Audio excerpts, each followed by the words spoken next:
አንድ ሰው የአእምሮ ጤናው ታውቋል ወይም ታሟል ብለን ስንወስድ ምንድናቸው? ሰውየው የአእምሮ ጤና እክል አለብኝ፣ በዚህ ምክንያት እነኚህ ነገሮች ያስጨንቁኛል፣ እነኚህ የህመም ምልክቶች ይታዩኛል፣ እንቅልፍ አልተኛም፣ ያስጨንቀኛል፣ ሐሳብ ይበዛብኛል ብሎ ማለት አለበት። ዲጂታል ኦቲዝም የሚል ሐሳብ አለ። አንድ አይነት ስዕል በአንድ አይነት ቀለም አንድ ምግብን ደጋግሞ መብላት።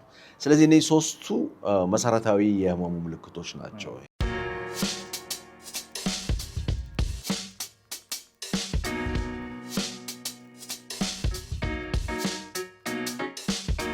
ሰላም ጤና ይስጥልን ውድ ተመልካቾቻችን፣ አበርክቶት ፕሮግራማችን ተጀምሯል።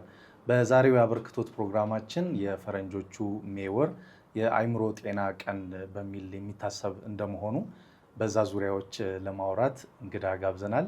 እንግዳችን ዶክተር ዮናስ ባህረ ጥበብ ናቸው። የአእምሮ ሐኪምና እንዲሁም የስጦታ የአእምሮ ሕክምናና የሱስ ማገገሚያ ማዕከል መስራችና ዋና ዳይሬክተር ናቸው። እንኳን ደህና ቆዩን። አክብራችሁ ስለጋበዛችሁኝ እጅግ አድርጌ አመሰግናለሁ። እሺ፣ እናመሰግናለን ለጊዜዎት። በመጀመሪያ እስቲ የአእምሮ ጤና ስንል ምን ማለታችን ነው? የአእምሮ ጤና እንግዲህ በጣም ሰፋ ያለ ሀሳብ ነው፣ ሰፋ ያለ ኮንሰፕት ነው። ትርጉሙ እንደ ባለሙያው ሊለያይ ይችላል። ግን የአእምሮ ጤና ማለት ምን ማለት ነው?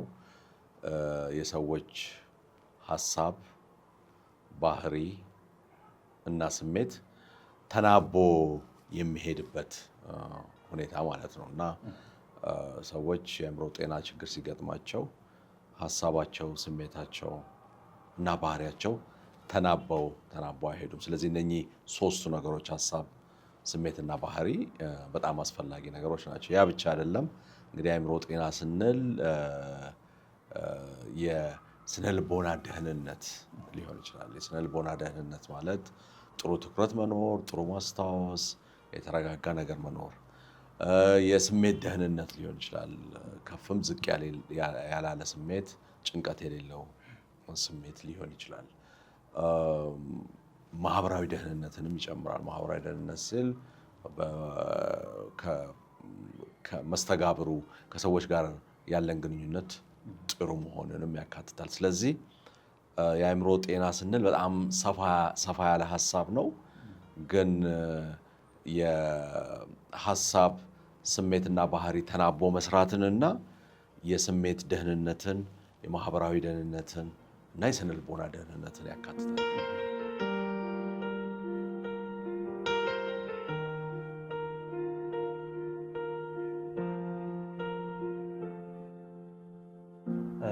አንድ ሰው የአእምሮ ጤና አለው ወይም የአእምሮ ጤናው የተሟላ ነው ስንል ምንድን ነው መስፈርታችን? ምንን ሲያሟላ ነው? እንግዲህ አንድ ሰው ጥሩ የአእምሮ ጤና አለው ብለን ስናስብ ምንድን ነው? አንደኛ የአእምሮ ጤንነት ችግሩን በተመለከተ ሰውየው ምንም የሚያነሳቸው ጥያቄዎች የሉም፣ የሚላቸው ነገሮች ምንም ነገር የሉም። ከሱ በኩል የሚመጡ ወደ ሕክምና የሚወስደው የህመም ምልክቶች ምንም ነገር ላይኖር ይችላል። ያ ብቻ አይደለም። ማህበረሰቡም በሰውየው ላይ ምንም አይነት ወጣ ያለ ነገር አያይም። ያ ብቻ አይደለም። በዚህ ምክንያት ባለው ጤና ምክንያት ምኑም ነገር አልታወከም። ማህበራዊ ግንኙነቱ አይታወክም። ስራውን በአግባቡ ይወጣል። ቤተሰቡን በትክክል ይመራል። ያን ጊዜ ሰውየው ሙሉ የአእምሮ ጤነኛ ነው ብለን እንላለን። እንደው ከዚህ ተቃራኒውን ምናልባት አንድ ሰው የአእምሮ ጤናው ታውቋል ወይም ታሟል ብለን ስንወስድ ምንድን ናቸው እንደው እንደ ምልክት? እንግዲህ የአእምሮ ጤና ታውቋል የሰውየው ስንል ምንድን ነው? አንደኛ ሊሆን የሚችለው ሰውየው የአእምሮ ጤና እክል አለብኝ፣ በዚህ ምክንያት እነኚህ ነገሮች ያስጨንቁኛል፣ እነኚህ የህመም ምልክቶች ይታዩኛል፣ እንቅልፍ አልተኛም፣ ያስጨንቀኛል፣ ሐሳብ ይበዛብኛል ብሎ ማለት አለበት። የመጀመሪያው ነገር ያ ብቻ አይደለም። እንቅልፍ ባለመተኛቴ፣ በመጨነቄ፣ ሀሳብ በማብዛቴ ደግሞ የዕለት ተዕለት ህይወቴ ታውኳል ማለት አለበት። የዕለት ተዕለት ህይወቱ ታውኮ ለምሳሌ ስራ መስራት ተቸግሮ፣ ትምህርት መማር ተቸግሮ፣ ቤተሰቡን መምራት ተቸግሮ፣ በዛ ምክንያት ቤተሰብ ተበትኖ እንደዚህ ከሆነ ይሄ ሰው በእርግጥም የአእምሮ ጤና ችግር አለበት። ምልክቶቹ አሉ። ምልክቶቹ ብቻ በቂ አይደሉም። ምልክቶቹ ማህበራዊ ህይወቱን፣ የስራ ህይወቱን፣ የአካላዊ ጤንነቱን፣ ሌላ ነገሮችን የስነልቦና እንትኑንም ሊያውኩት ይገባል። የዛን ጊዜ ነው የአእምሮ ጤና ችግር አለው ሰውየው የምንለው። ይሄ እንግዲህ ምክንያቱም የአእምሮ ጤና ችግር በሁለት ነው የሚከፈለው፣ ከባድና ቀላል የምንለው ነው። ቀላል ሲሆን እንግዲህ ሰዎች ህመማቸውን ያመኛል ብለው ያስባሉ።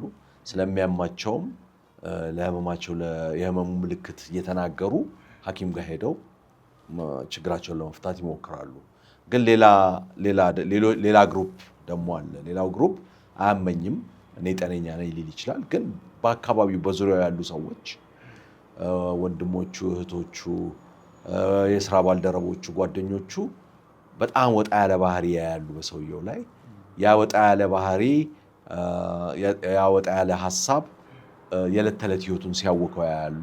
ስራ መስራት ሲቸገር ያያሉ። ፋሚሊውን በትክክል መምራት ሲቸገር ያያሉ። አካላዊ ጤንነቱ መጠበቅ ሲያቅተው፣ ልብሱን በትክክል መልበስ ሲያቅተው ያያሉ።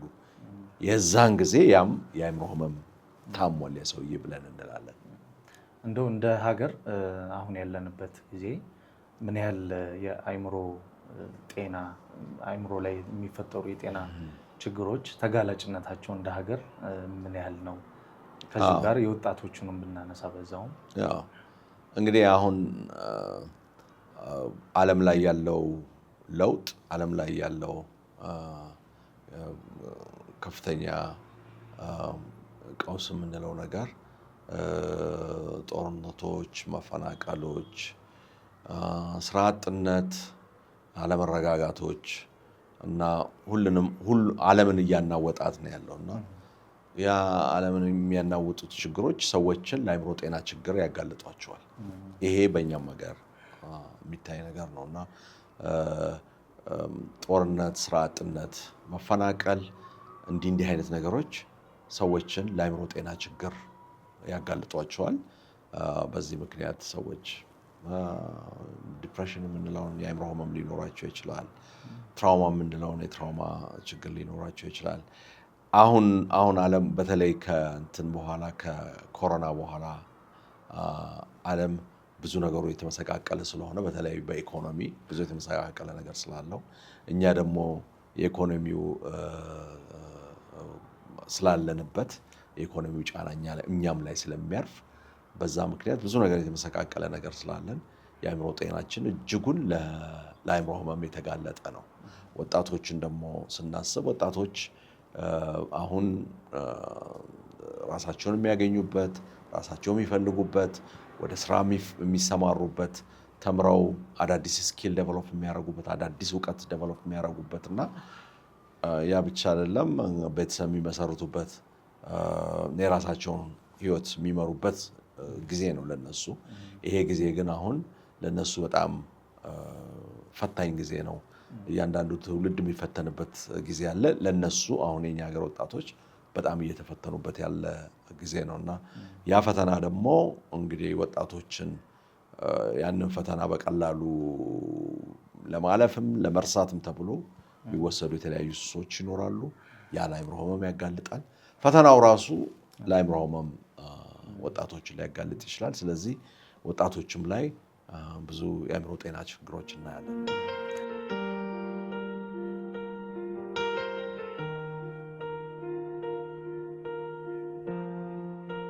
እንደው አንድ ሰው የአእምሮውን ጤና ለመጠበቅ እርስዎ እንደ ባለሙያ ምንድን ነው የሚመከረው? ምን ማድረግ አለበት? በዕለት ተዕለት እንቅስቃሴውም ሊሆን ይችላል፣ ከሱስ ራስን ማቀብ ሊሆን ይችላል እና እንደው ምንድን ነው ማድረግ ያለበት?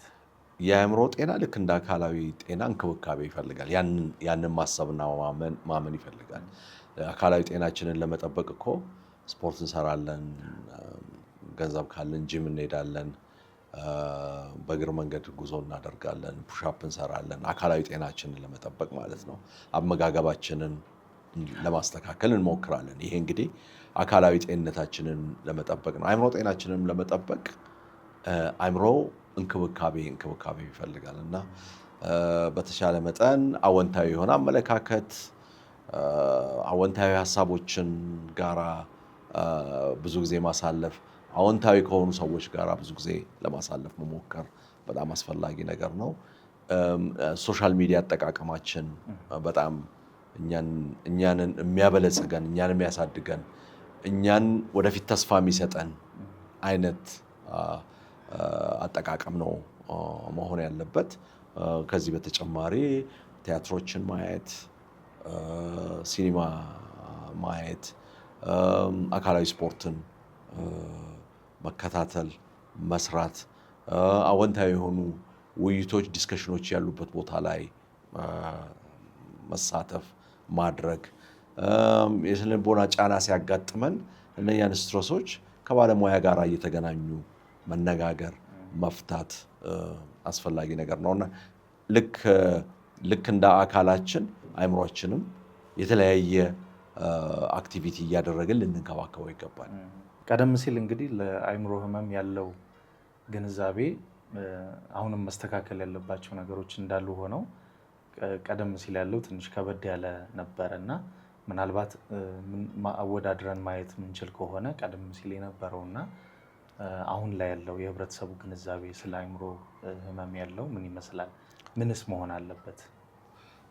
ለአእምሮ ጤና ያለን ግንዛቤ መሻሻል ይታይበታል። ምክንያቱም መሻሻል የሚታይበት ሚዲያዎች ጠንክረው ስለሰሩም ይመስለኛል። ያ ብቻ አይደለም። ይሄ ሶሻል ሚዲያው ቴክኖሎጂው ለብዙ ሰው ተደራሽ ስለሆነ ብዙ ትምህርቶች፣ ብዙ ኢንፎርሜሽኖች ስለ አእምሮ ጤናን በተመለከተ በሶሻል ሚዲያዎች ስለሚሄዱ የሰው ግንዛቤ አእምሮ ጤና ላይ ያለው ግንዛቤ በጣም ከፍ ብሏል። ግንዛቤ ከፍ ማለት ብቻ በቂ አይደለም። ምንድን ይፈልጋል? መፍትሄም አብሮ መምጣት መቻል አለበት። በተለይ ግንዛቤ ከፍ አለ ማለት የአእምሮ ጤና ቁጥሩ ይቀንሳል ማለት አይደለም። እንደውም ግንዛቤውን ከፍ ባደረገው ቁጥር ሰዎች የአእምሮ ጤና ችግራቸውን ማየትና ማስተዋል ይጀምሩና በብዛት መምጣት ይጀምራሉ። በብዛት ቁጥሩ እየጨመረ ይመጣል። ስለዚህ ከመፍትሄው ጋራ የሚሰጡ የግንዛቤ ፕሮግራሞች ቢኖሩ በጣም ጥሩ ነው ብዬ አስባለሁ። ሌላው ደግሞ የግንዛቤ ከፍ ማለት ብዙ ጊዜ ትኩረቱን ያደረገው የሰዎችን የአእምሮ ጤና ላይ ብቻ ነው ግንዛቤያቸው ከፍ እንዲል ያደረገው እንጂ ይሄ መገለልና መድሎውን ጫን ብሎ ሲሞግት አይታይም። ጫን ብሎ ሲያወግዝ አይታይም። ስለዚህ የአእምሮ ጤና ችግር ኖሯቸው የሚኖሩ ሰዎች አሁንም መገለል አለባቸው። አሁንም መድሎ ይሄን ስቲግማን የምንለውን ነገር በደንብ አድርጎ ሲታገለው አናይም እና ለዚህ ለአእምሮ ጤና አገልግሎት የተሻለ በጀት እንዲመደብ፣ የተሻሉ ሆስፒታሎች እንዲስፋፉ፣ ባለሙያዎች በደንብ እንዲሰለጥኑ የሚሞግቱ ክርክሮች፣ ውይይቶች፣ ንግግሮች፣ የሚጻፉ ነገሮች ይፈልጋል። እንደው ሕክምናውን በተመለከተ ምናልባት ቀደም ሲል የነበረው በተናጠል ነበረ። በሳይንሳዊ መልኩ ያለውን የአእምሮ ሕክምናና በባህላዊ መልኩ ያለውን ማለት ነው። እናንተ በተለያየ ጊዜ ብዙ እንቅስቃሴዎች ታደርጋላችሁ። እንደ ስጦታም ሁለቱንም አብሮ አጣምሮ መሄድ የሚችሉ ናቸው፣ የሚስማሙ ናቸው የሚለውንና እሱ ላይ የተወሰነ ነገር ብናነሳ። እንግዲህ የእኛ ማህበረሰብ አብዛኛው ሰው ከሃይማኖቱ ጋር ነው የሚኖረው። በእስልምናም በክርስትናም ሃይማኖት የነገሰበት ሀገር ነው እና ስለዚህ ሰዎች የአእምሮ ጤና ችግር ሲያጋጥማቸው መጀመሪያ ችግራቸውን ለመረዳት የሚሞክሩት በሃይማኖታቸው ነው። በሃይማኖታቸው መረዳት ይሞክሩና በሃይማኖታቸው መፍትሄ ይፈልጋሉ። ስለዚህ መጀመሪያ ወደ ዘመናዊ የአእምሮ ሕክምና ከመምጣታቸው በፊት ወይ ጸበል ወይ ፕሮቴስታንት ከሆኑ ጸሎት ቦታ ወይም ደግሞ ሙስሊምም ከሆኑ ቁርአን የሚቀራበት ቦታ ነው የሚሄዱት እና በብዛት የሚሄዱት ወደዛ ነው እና እዛ ሞክረው ካልተሳካ ካልሆነ ነው ወደ አእምሮ ሕክምና አገልግሎት ወደ ዘመናዊ አእምሮ አገልግሎት የሚመጡት። ስለዚህ እነኚህን ሰዎች በቀላሉ ለመድረስም ከነ ሃይማኖታቸው ከነሚያስቡት ነገር ጋር በትክክል ለማከም እንዲቻል ሃይማኖታቸውን መሰረት ያደረገ ሃይማኖታቸውን ማዕከል ያደረገ ዘመናዊ አእምሮ ሕክምና ቢሰጣቸው በቀላሉ ሊጠብቁት ይችላሉ፣ በቀላሉ ሊወስዱት ይችላሉ። ተከታታይነትም ስለሚኖረው ከሃይማኖታቸው ጋር አንድ ሰው ጸበል እየተጠመቀ መድኃኒቱን እንዲወስድ፣ ቁርአን እየተቀራለት አብሮ መድኃኒቱን እንዲወስድ፣ ጸሎትም እየተደረገለት መድኃኒቱን እንዲወስድ ቢሆን ሃይማኖት ደግሞ ያረጋጋ የለም የምድሩ ነገር ምንም ዋጋ የለውም ስለ ሰማዩ አስብ የሚል ነገር ነው። ስለዚህ በጣም ስለሚያረጋጋ ያንንም እየተጠቀሙ ዘመናዊ መድኃኒቶችን ቢወስዱ የተሻለ ውጤት ይኖረዋል። ዝም ብሎ ዘመናዊ ሕክምና ብቻ ነው የሚሰራው ብሎ ሌላውን ነገር ገሸሽ አድርጎ በሃይማኖት የሚያገኙትን አገልግሎት ገሸሽ አድርጎ በዘመናዊ ነገር ብቻ ለመፍታት ማድረግ በእንደኛ አይነት ሀገር ብዙ ማዋጭ አይደለም። ስለዚህ እዛው ላይ የአእምሮ ሕክምና አገልግሎት ቢያገኙ በጣም የተሻለ ነው።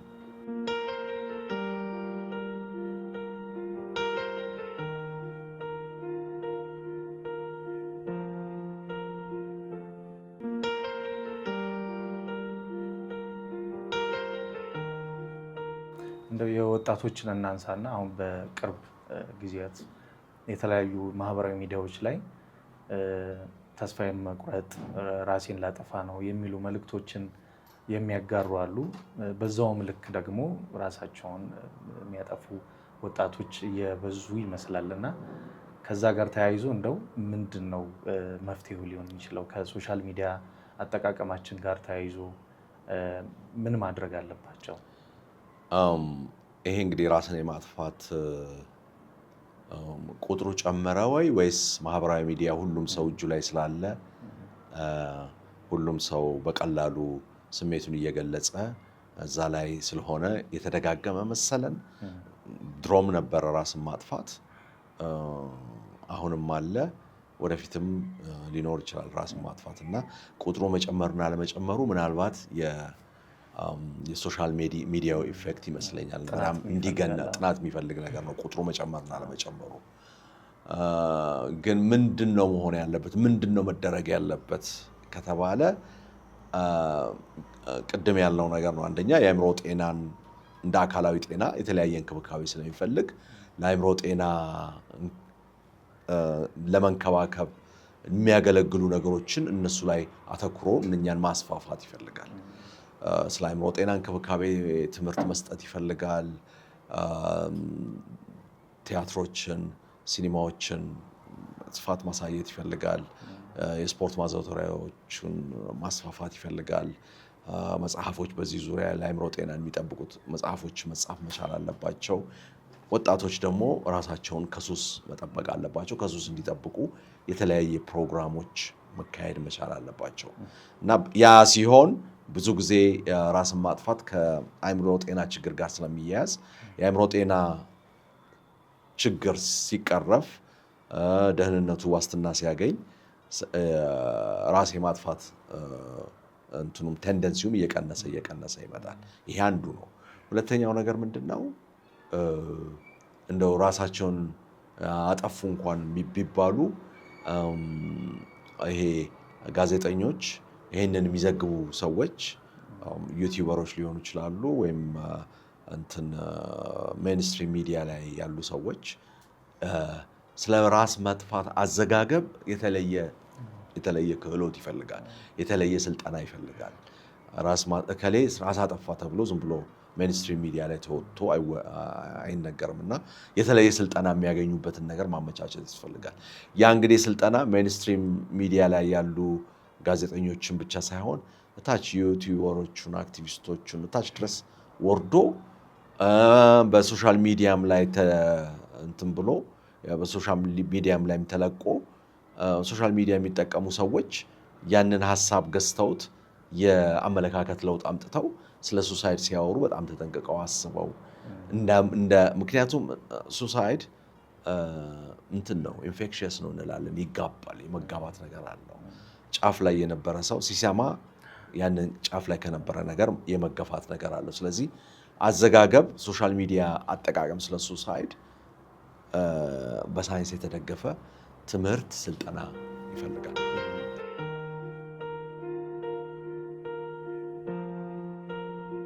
ከዚሁ ጋር ተያይዞ ምናልባት ማንሳት ምንችል ከሆነ የዲጂታል ኦቲዝም የሚል ሀሳብ አለ። ምናልባት ሙያዊ ያገላለጹ አለ ወይ? ልክ ነው ወይ? ህፃናት በተለይ በጣም ኤርሊ እድሜያቸው ላይ የሶሻል ሚዲያ ይሰጣቸዋል። ቤት ውስጥ ሲረብሹ ወይ ሲያለቅሱ ይሄ አፋቸውን ከመፍታት ጋር ተያይዞ እንደዛ አይነት ሀሳብ አለ። ምናልባት እሱ ላይ የምንለው ነገር ካለ። እንግዲህ አሁን ዲጂታል ኦቲዝም የሚባል አዲስ ሀሳብ ነው የመጣው። ኦቲዝም ስፔክትረም ነው። ኦቲዝም ይሄ ኔሮ ዴቨሎፕመንታል ከእድገት ጋር የተያያዘ የነርቭ ስርዓት ችግር ነው።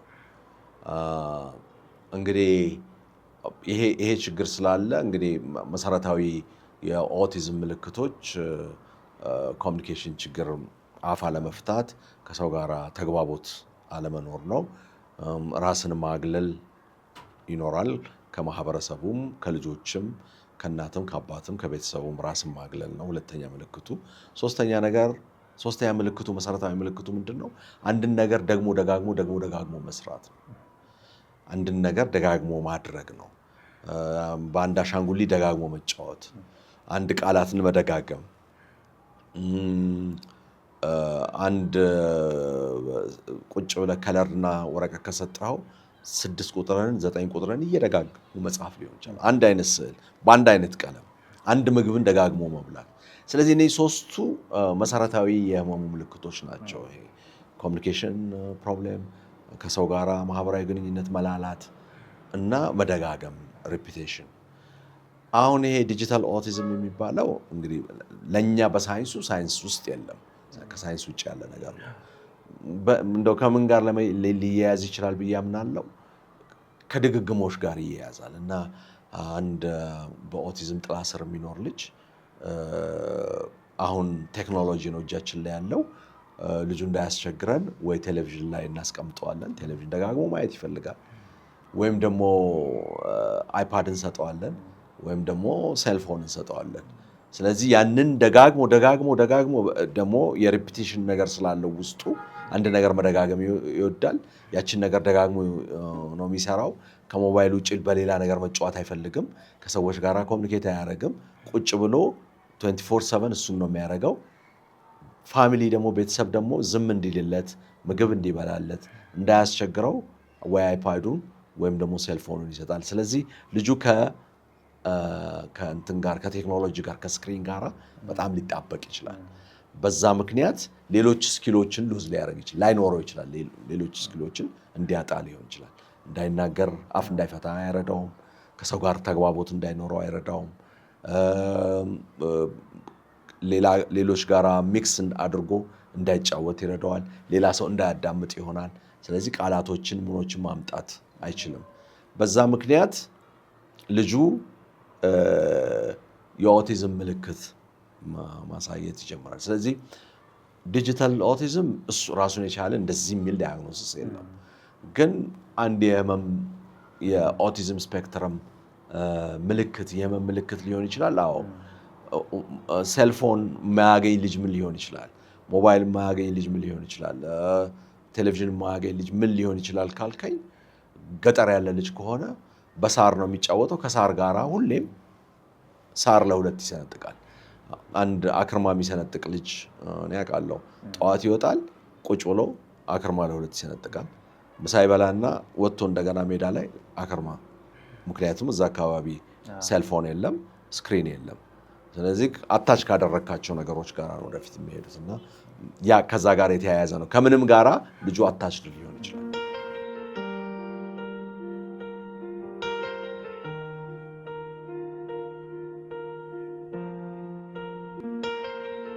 በመጨረሻም ያው እስካሁን አንስተናል ብዙ የአእምሮ ጤና መፍትሄዎችን፣ ችግሮችን አንስተናል እና የአእምሮ ጤና ወር እንደመሆኑ እንደ ባለሙያ ማስተላለፍ የምትፈልገው ቀረ የምትለው መልዕክት ካለ?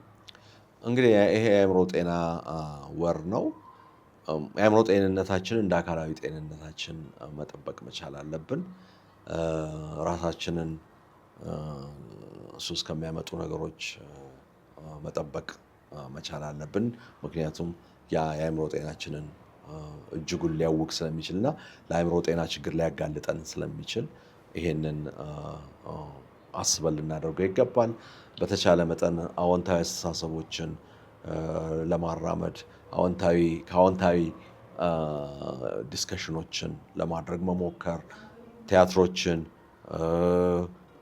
ሙዚቃዎችን፣ አካላዊ እንቅስቃሴዎችን እያደረግን የአእምሮ ጤናችንን መጠበቅ አለብን። ዶክተር ለሰጠህን ጊዜ እጅግ አድርጌ አመሰግናለሁ። እኔም እጅግ አድርጌ አመሰግናለሁ።